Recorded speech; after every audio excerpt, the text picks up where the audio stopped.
கடலூர் மாவட்டம் திட்டக்குடி அருகே அரசு நேரடி கொள்முதல் நிலையத்தில் மழையில் நனைந்து சுமார் 5000 நெல் மூட்டைகள் சேதமடைந்துள்ளது.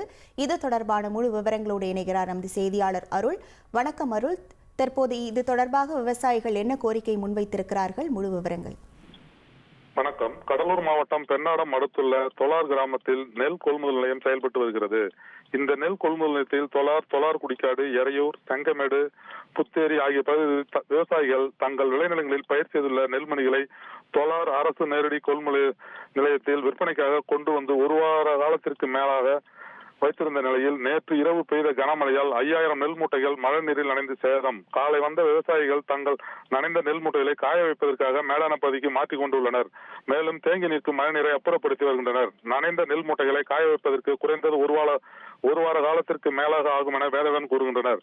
இதற்கு அதிகாரிகளின் மெத்தன போக்கியதற்கு காரணம் என குற்றம் சாட்டுகின்றனர். இனி வரும் காலங்களில் அரசு நேரடி கொள்முதல் நிலையம் மேடான பகுதியில் அமைத்து மழையில் நனையாதவாறு கொட்டகை அமைத்து தர வேண்டும் என கோரிக்கை வைக்கின்றனர். உங்கள் முழு விவரங்களுக்கு நன்றி அருள். தந்தி டிவியை உங்கள் கேபிள் டிவி ஆபரேட்டரிடம் இலவசமாக கேட்டு பெறுங்கள். செய்திகளை உடனுக்குடன் தெரிந்து கொள்ள உடனே சப்ஸ்கிரைப் பண்ணுங்க.